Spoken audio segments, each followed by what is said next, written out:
जागरणजोश.com के इस वीडियो में आप सभी का स्वागत है। मैं हूं सैयद सोबान।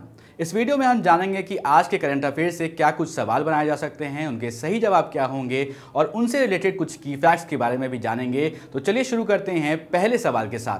हाल ही में किस देश ने एक बार फिर से वर्ष 1996 के भू हस्तांतरण के प्रस्ताव की ओर संकेत देते हुए सीमा विवाद को सुलझाने के लिए भूटान को एक समाधान पैकेज का प्रस्ताव दिया है? इसका सही जवाब है ऑप्शन सी, चीन।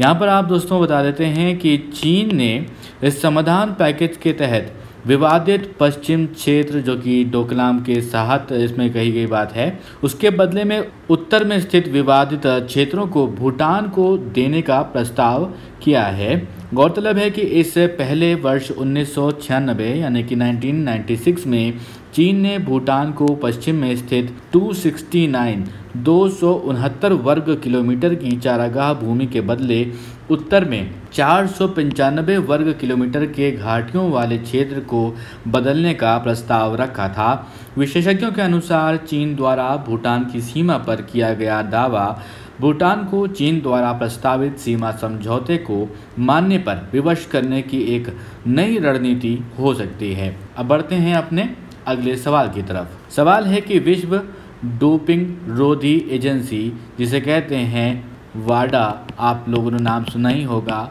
उसने देश की राष्ट्रीय डोप परीक्षण प्रयोगशाला NDTL के निलंबन को कितने और महीने के लिए बढ़ा दिया है? इसका सही जवाब है 6 महीने।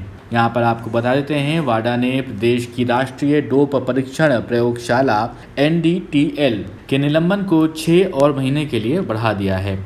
वाडा ने यह कहा है कि प्रयोगशाला के अंतर्राष्ट्रीय स्तर के अनुरूप नहीं होने के कारण निलंबन बढ़ाया गया है। वाडा ने पिछले साल अगस्त में NDTL को पहली बार 6 महीने के लिए निलंबित किया था।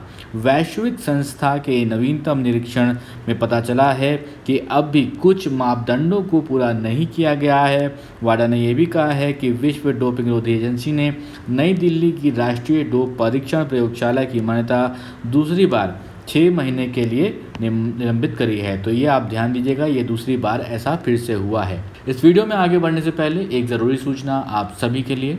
हमारी वेबसाइट जागरणजोश.com पर अगर आप करंट अफेयर्स पढ़ना चाहते हैं तो आपको अपने ब्राउजर में टाइप करना है www.jagranjosh.com, जिसके बाद आपको हमारी वेबसाइट का होम पेज नजर आएगा। इसके बाद आपको करंट अफेयर्स के टैब पर जाना है।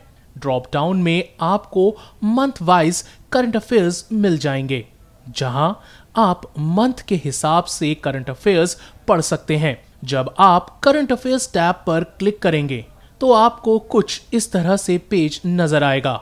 अगर आप कैटेगरी वाइज करंट अफेयर्स पढ़ना चाहते हैं तो आप अपनी पसंद के हिसाब से कोई भी कैटेगरी चूज कर सकते हैं, जिसमें latest, national, international, sports, technology और इकोनॉमी जैसी कैटेगरीज मौजूद हैं। अब बढ़ते हैं अपने अगले सवाल की तरफ। प्रसिद्ध बॉलीवुड अभिनेता सोनू सूद ने श्रमिकों की मदद के लिए निम्न में से किस ऐप को लॉन्च किया है? आपने दोस्तों ध्यान दिया होगा, अखबारों में कई बार न्यूज़ में ये सब खबरें आई थी कि जिस समय लॉकडाउन लगा था तो बहुत सारे जो मज़दूर थे वो बॉम्बे से अपने घरों की तरफ माइग्रेट कर रहे थे। उनके पास पैसे नहीं थे तो वो पैदल चलने को मजबूर थे। तो उस समय कुछ लोग सामने आए थे जिन्होंने मदद करी थी। उसमें से जो बॉलीवुड के फिल्म अभिनेता हैं सोनू सूद, उन्होंने भी मदद की थी। और अब जो है प्रवासी रोजगार ऐप की जो है उन्होंने शुरुआत करी है। तो इसका जो सही जवाब है ऑप्शन ए, प्रवासी रोजगार ऐप। अब इससे होगा क्या, आइए समझते हैं। तो यहाँ पर आपको बता देते हैं, तो प्रवासी रोजगार ऐप है और फिल्म अभिनेता सोनू सूद ने प्रवासी मजदूरों को देश भर में विभिन्न क्षेत्रों में रोजगार के अवसरों का पता लगाने में मदद करने के लिए प्रवासी रोजगार ऐप शुरू किया है। इस मोबाइल ऐप की मदद से नौकरी ढूंढने से जुड़ी ज़रूरी जानकारी आसानी से मिल सकेगी। सोनू सूद मुंबई में लॉकडाउन के दौरान फंसे प्रवासी मजदूरों को उनके घरों तक और नगरों तक पहुँचाने में बड़ी भूमिका निभा चुके हैं। सोनू सूद ने महाराष्ट्र के शहरों से उत्तर प्रदेश, बिहार और दूसरे राज्यों के प्रवासी मजदूरों को उनके गृह नगरों तक पहुंचाने के लिए खास बसों का इंतजाम किया था। अब बढ़ते हैं अपने अगले सवाल की तरफ। सवाल है कि अमेरिका ने किस देश को ह्यूस्टन में अपना वाणिज्य दूतावास बंद करने का आदेश दिया है। इसका सही जवाब है चीन। यहाँ पर आपको बता देते हैं कि चीन ने हाल ही में कहा है कि अमेरिका ने उसे ह्यूस्टन स्थित अपना वाणिज्य दूतावास बंद करने का आदेश दिया है। चीन ने इसे अपमानजनक और अनुचित कदम बताया है, जिससे दोनों देशों के रिश्तों को नुकसान पहुंचेगा। यह कदम ऐसे वक्त में आया है जब दुनिया की दो सबसे बड़ी अर्थव्यवस्थाओं के बीच तनाव बढ़ रहा है। अब बढ़ते हैं अपने अगले सवाल की तरफ। सवाल है कि हाल ही में किस राज्य सरकार ने वेस्ट टू एनर्जी नाम से एक पहल की शुरुआत की है। इसका सही जवाब है उत्तराखंड।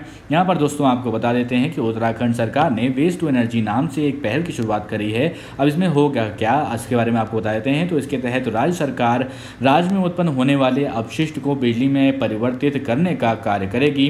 राज्य सरकार द्वारा प्रस्तुत आंकड़ों के अनुसार वर्तमान में उत्तराखंड में प्रतिदिन 900 टन अपशिष्ट पैदा होता है। उत्तराखंड पर्यावरण संरक्षण प्रदूषण और नियंत्रण यानी कि UEPPCB के अनुसार राज्य में उत्पन्न अपशिष्ट के माध्यम से लगभग 5 मेगावाट बिजली पैदा की जा सकती है और राज्य में प्रदूषण पर अंकुश लगाया जा सकता है। इस पहल का उद्देश्य राज्य में ठोस अपशिष्ट के निपटान के लिए लैंडफिल की अनुपलब्धता की समस्या को भी हल करना है। अब बढ़ते हैं अपने अगले सवाल की तरफ। सवाल है कि केंद्र सरकार ने IT और BPO कंपनियों के लिए घर से काम करने के लिए जारी निर्देशों को कितने तारीख तक के लिए बढ़ा दिया है। इसका सही जवाब है 31 दिसंबर 2000। यहाँ पर दोस्तों आपको बता दें केंद्र सरकार ने कोरोना के बढ़ते मामलों को देखते हुए IT कंपनियों और बिजनेस प्रोसेस आउटसोर्सिंग जिसे कहते हैं BPO इसके सहित अन्य सेवाओं प्रदाताओं यानी कि OSP के लिए वर्क फ्रॉम होम की समय सीमा 31 दिसंबर 2020 तक बढ़ा दी है। सरकार ने 21 जुलाई 2020 को इसको लेकर निर्देश जारी किए हैं। घर से काम करने की समय सीमा 31 जुलाई को समाप्त हो रही थी। वर्तमान में IT कंपनियों के लगभग 85% कर्मचारी घर से काम कर रहे हैं और केवल अति महत्वपूर्ण कार्य करने वाले कर्मचारी ही कार्यालय जा रहे हैं। अब दोस्तों बढ़ते हैं उस सवाल की तरफ जिसका जवाब हमने आपसे पिछले वीडियो में पूछा था। तो इसका जो सही जवाब है वो है मनोदर्पण। आप में से बहुत सारे लोगों ने इसका सही जवाब दिया है।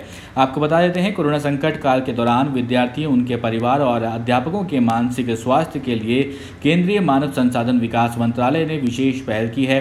विकास मंत्रालय ने छात्रों का तनाव मुक्त रखने के लिए ऑनलाइन वेब पेज और टोल फ्री हेल्पलाइन नंबर जारी किया है।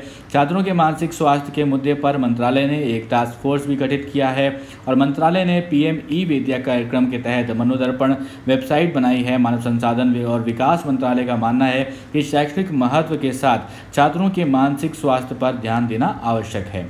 अब दोस्तों एक सवाल आपके लिए जिसका जवाब आपको हमें कमेंट बॉक्स में लिख कर देना है। सवाल है कि निम्न में से किस मशहूर मंदिर ने आदि महोत्सव यानी जुलाई अगस्त के उपलक्ष्य पर झंडा फहराया है।